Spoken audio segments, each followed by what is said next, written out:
Liberal economic policies have failed Nigeria.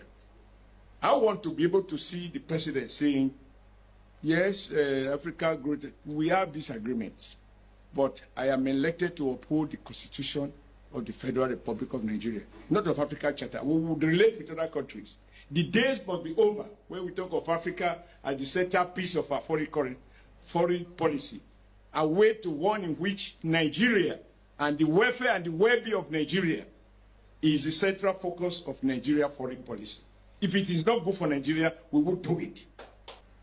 How can you subscribe to something that you cannot participate in? How can you have a free market where you only buy but you have nothing to sell?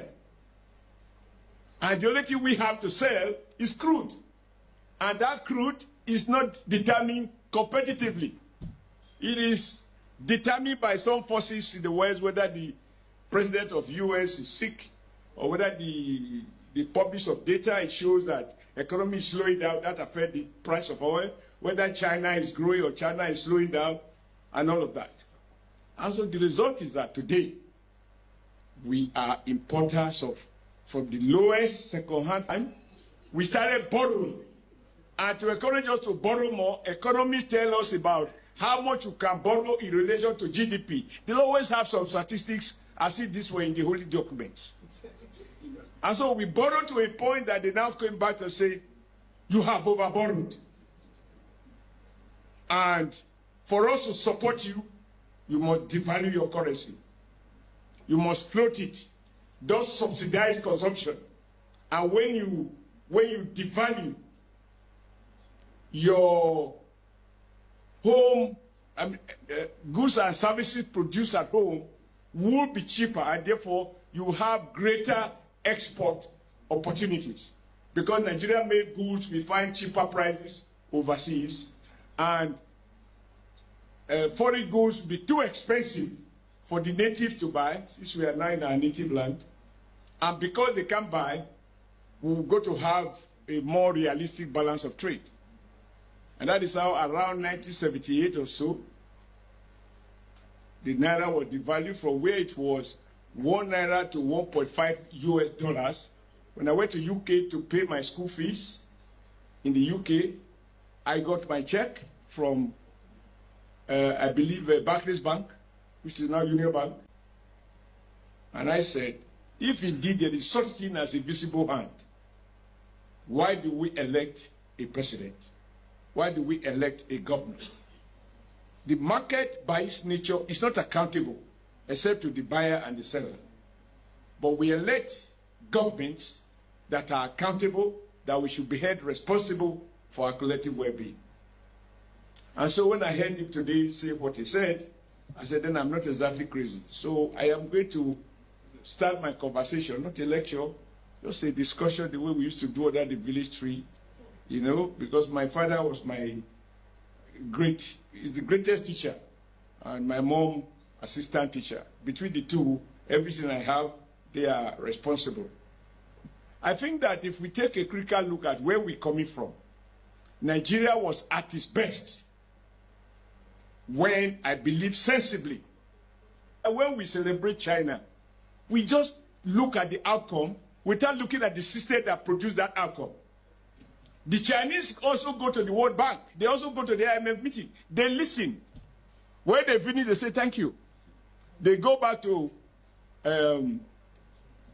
Beijing and do what they call capitalism with Chinese characteristics.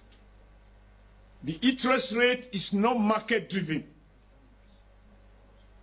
The rate you change your money in hotel is the same rate you change it in the bank. I know it because I have been there.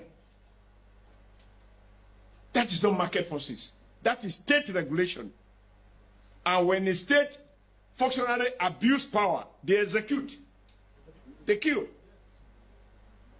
And so, without following Western models, China has become, over a period of 15 to 20 years, they had double-digit growth consistently, not based on market liberal models. When Washington insists that the Chinese currency is overvalued, the Chinese reply, it is not the foreigner who will tell us the value of our currency.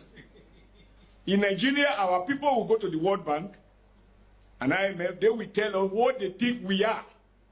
And we celebrate that fifth rate, what they call them now? They are these funny, not funny names, well-known names in West, that they have given us B+, B-, B+++. What the hell does it matter? We are to rate who we are, not foreigners. And until we return back to this homegrown policy and damn the consequences with the world, because they are going to fight us, I do not think that romancing with them is going to deliver us. No, it will not. And they will turn around to accuse us of corruption. And yet every kobo stealing and kept abroad is in their banks. But they are not corrupt. If we recognize that we were at our best when the Nigerian state make policies that are informed by the Nigerian condition, then let us revert back to that. If we don't, free market, these liberal, neoliberal economic policies that Amadi was speaking about, can never deliver prosperity to the majority of our people. It is based on the principle, whether stated or implied, survival of the fittest.